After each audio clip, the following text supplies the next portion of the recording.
Eu quero começar essa nossa oração desta noite com uma mensagem de Deus. Hoje cedo, bem cedinho, estava tomando café e Deus me falou claramente uma orientação, uma mensagem.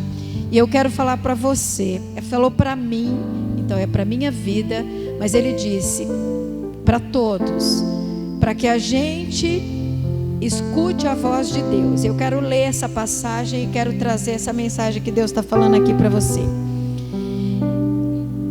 É uma passagem, e eu não abri a passagem não foi passagem que eu abri não, eu estava ali cedo e Deus me mostrou a passagem e disse, fale ela nesta noite. E é a de Eclesiástico, capítulo 30, se você tiver aí, versículo 22, você marca. E essa passagem diz assim, não entregues tua alma à tristeza, não atormentes a ti mesmo em teus pensamentos.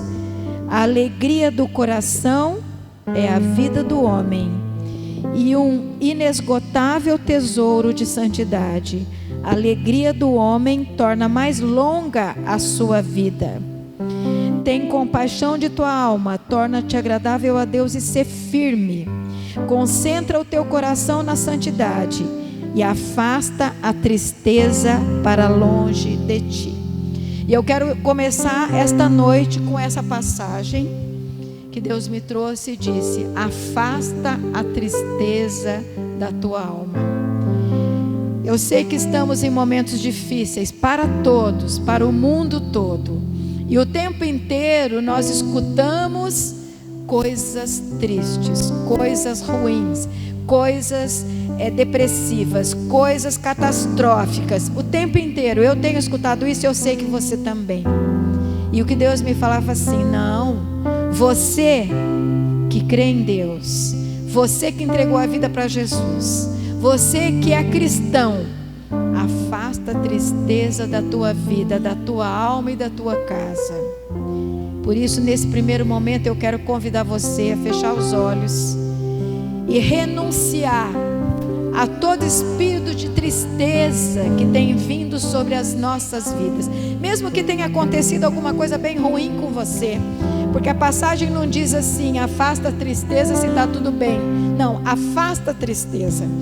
Mesmo que tenha acontecido alguma coisa muito ruim na sua vida, mesmo que a doença tenha chegado, mesmo que a situação financeira tenha vindo e derrotado a tua família, mesmo que tenha acontecido coisas ruins, neste momento eu peço que você se posicione diante de Deus e renuncia ao espírito de tristeza que entrou na sua alma, que entrou na sua casa.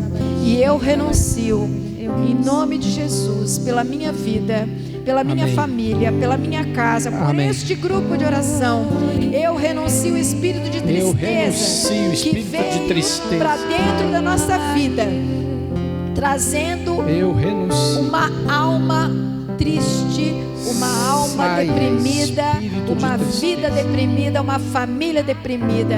Eu renuncio em nome de Jesus. Eu renuncio em nome de Jesus. Quero repreender em nome de Jesus. Pela autoridade do nome de Jesus, o nome que está acima de todo nome, o nome ao qual os joelhos se dobram no céu, na terra e no inferno.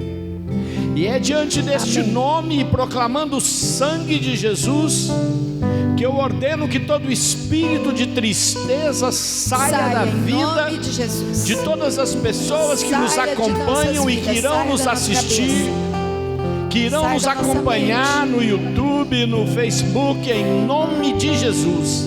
Vai-te embora tristeza, vai-te embora maligno, solta as amarras, os medos em nome de Jesus.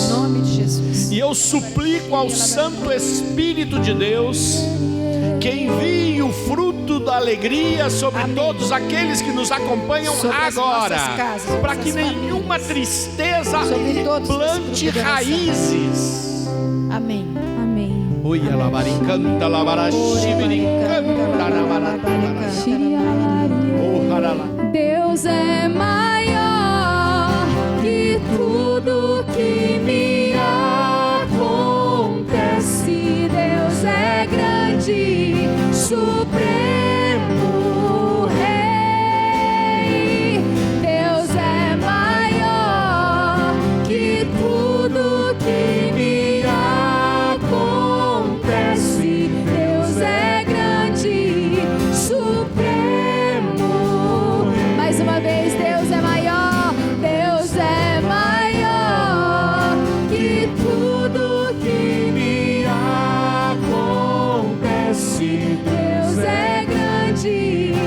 Supremo Rei, Deus é maior que tudo que me acontece. Deus é grande, Supremo Rei. A palavra de Deus é um alimento poderoso. Uma vez, quero começar assim, contando. Uma vez eu estava num retiro, era um retiro com bispos do movimento focolar, os focolarinos, lá na cidade que é administrada, toda ela pelos focolarinos, lá no estado de São Paulo. E junto nós estávamos também fazendo uma reunião de escuta carismática com uma liderança do Brasil inteiro, que vieram de todos os estados. E eu estava lá, lembro os bispos e tudo, e lá tem uma belíssima capela feita pelo famosíssimo Cláudio Pastro, que é um dos mais conhecidos arquitetos cristãos, um sacerdote, e que se dedicou a isso, tem livros, cursos, eu tive a oportunidade de fazer sobre o espaço sagrado. Sou engenheiro, então me interessei pelo setor.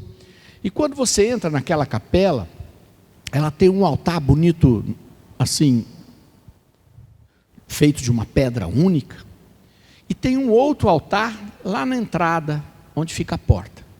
Um na frente e um no fundo. Do lado tem um ambão, como todas as igrejas. E eu estranhei ter um altar lá na entrada. E fiquei ali em oração, aquele lugar belíssimo. E num determinado momento haviam 3 bispos que estavam ali em retiro. Eles se levantaram, esperei que eles terminassem sua oração particular. Fui até eles e disse assim: que coisa bonita essa igreja.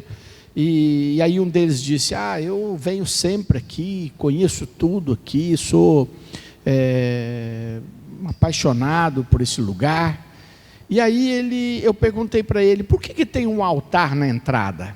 E ele disse: porque Jesus nos alimenta com o pão e com a palavra. E a palavra é tanto alimento quanto é a Eucaristia. Ele falou: a maioria das pessoas reconhece Jesus no altar quando o pão se transforma no corpo de Jesus, e aí o adoram, e é levado para o sacrário, e vão lá fazer adoração.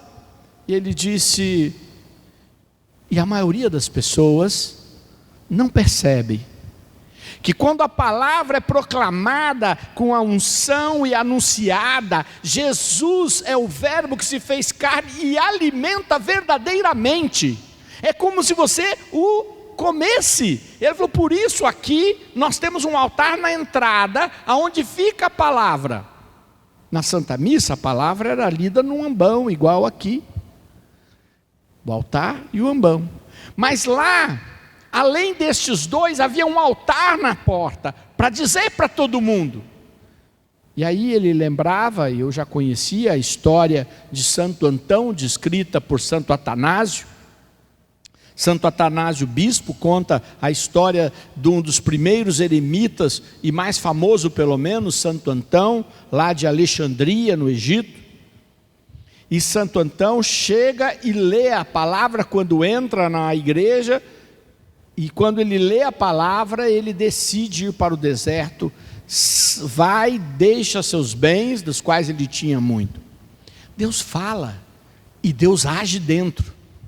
Muita gente parou de buscar Deus na palavra. Às vezes nós ficamos tão angustiados neste tempo, porque nem sempre podemos comungar o pão, que deixamos de comungar a palavra. Mas não basta assistir, é preciso comungar, é preciso beber, é preciso que aconteça, como a Áurea compartilhou hoje, no seu café. Eu não sei o que tinha no seu café, se tinha pão, se tinha café, se tinha leite, mas tinha a palavra. E ela se alimentou da palavra.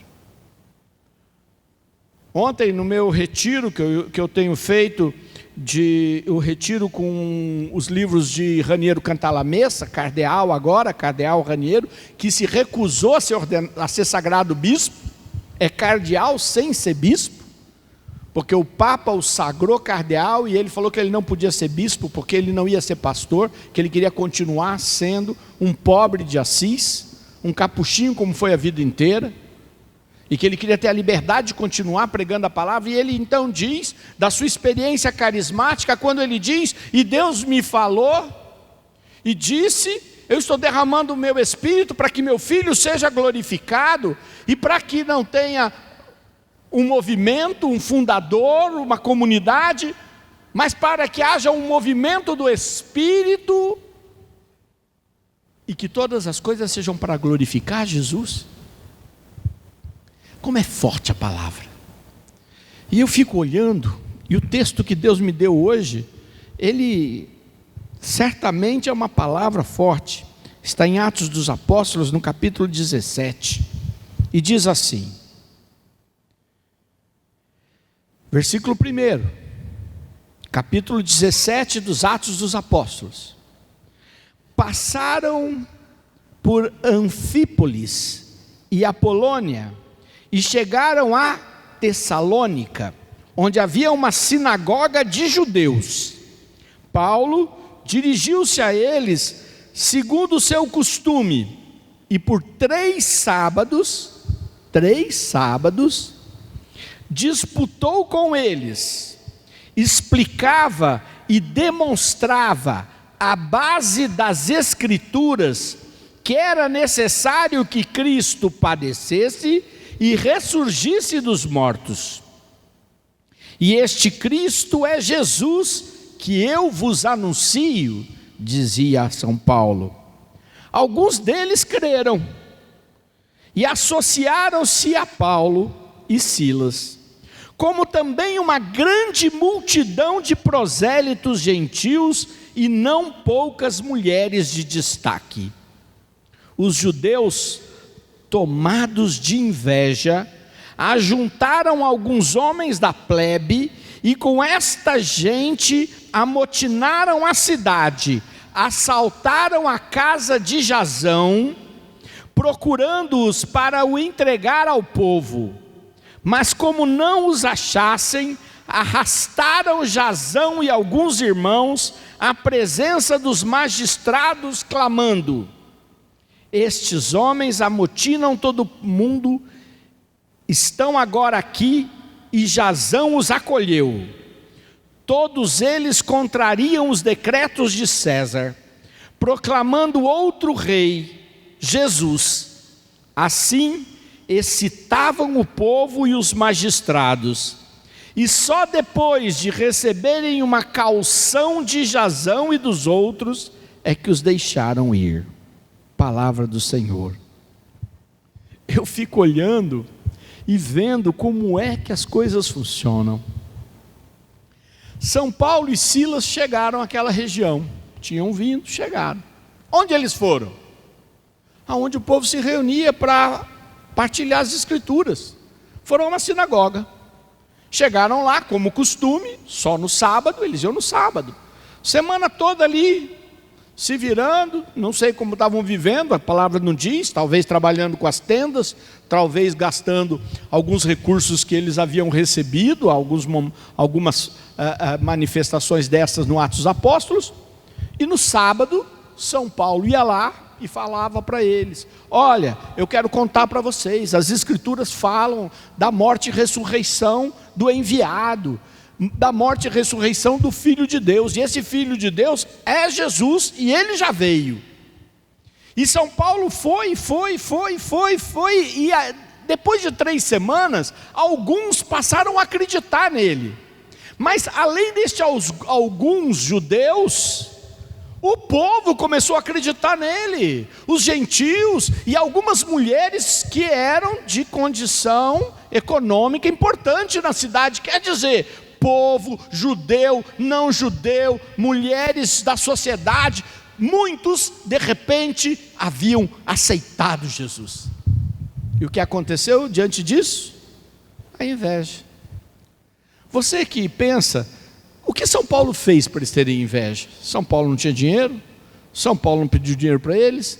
São Paulo não vivia com dependência deles? São Paulo só anunciou Jesus. O diabo inoculou a inveja na vida de cada um de nós. É comum que venham invejosos, muitas vezes sem saberem porquê, sem terem ideia de por que passaram a ter inveja, simplesmente passaram a ter raiva de Paulo e começaram a pagar, a amotinar, fazer uma confusão na cidade, e queriam pegar São Paulo. Souberam que ele talvez estivesse na casa do Jasão, esse cidadão, e queriam levá-lo para o meio do povo, para que o povo os espancassem. Olha que ponto chega, olha que ponto chega. A inveja chega ao ponto de que as pessoas sem motivo nenhum, às vezes, se veem movidas a quererem destruir a vida do outro, a quererem queimar a vida do outro, a quererem matar até mesmo a outra pessoa, a quererem ter as coisas que o outro tem. Chegaram lá, não encontraram nem Paulo nem Silas, pois não se deram por satisfeito, arrastaram o coitado do Jasão. Eu fico imaginando esse Jasão, recebeu, viu, Márcia? Recebeu, viu, meu irmão, minha irmã que está aqui, recebeu a pessoa na casa dela com a maior boa vontade, viu as pessoas se alegrarem, se alegrou junto e de repente arrastam ele. E os juízes tinham medo do povo, não estavam interessados em o que era verdade, estavam preocupados com a sua imagem. E o Jasão teve que pagar uma caução. Sabe o que é isso? Significa que o Jasão, que não tinha nada com isso, que tinha sido um hospedeiro querido, teve que pagar para não ser preso. Ele sofreu a injustiça e a pena foi injusta, teve que pagar, olha, tá lá, deu uma caução para poder sair. A vida da gente não é diferente. Sabe para quem ela é diferente? Para o cristão que não assumiu a sua vocação, aquele que não tem coragem de anunciar, aquele que não tem coragem de falar do amor de Deus, aquele que não tem coragem de defender aqueles que precisam, em nome de Jesus, aquele que fica querendo estar de bem, porque tem medo dos invejosos. Jasão acabou tendo que pagar uma caução, e aí diz mais, eles falavam, estes homens amotinam o povo. Era mentira, quem estava amotinando o povo era eles. Estão agora aqui, todos eles contrariam os decretos de César, proclamando outro rei, Jesus.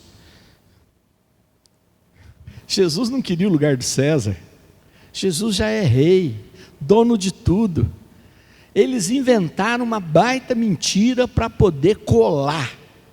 Por que eu estou falando isso para nós todos? Nós estamos vivendo tempos de muitas mentiras, e muita gente não se importa mais com a verdade.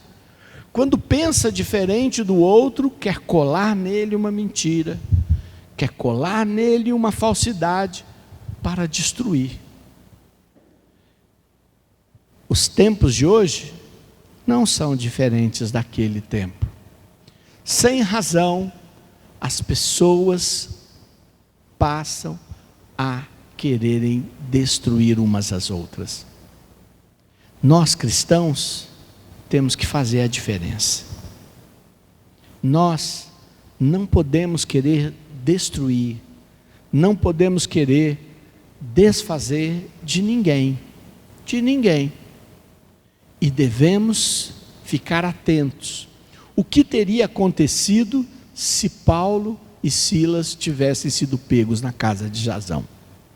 Talvez os tivessem matado e sairiam ilesos, porque é o povo que fez. Nós precisamos mais do que nunca nos ungir pelo Espírito, anunciar sem medo,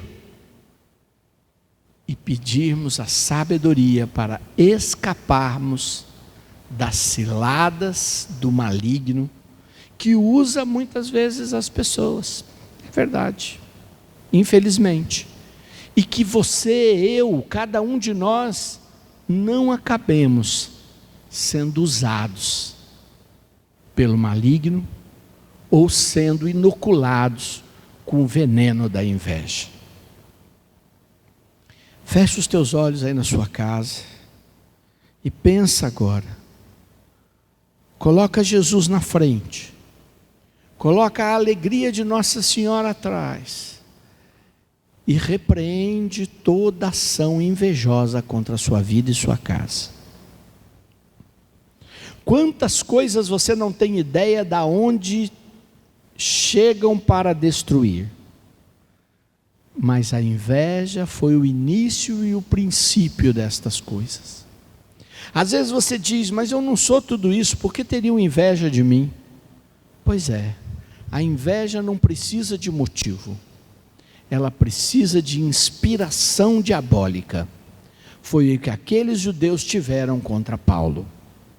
Em nome de Jesus, que seja cortada a inveja na vida de todos nós. Que em nome de Jesus estejamos protegidos contra todo tipo de inveja. E que o Espírito de Deus nos mova agora para anunciarmos com coragem a ressurreição de Jesus. Amém. Amém.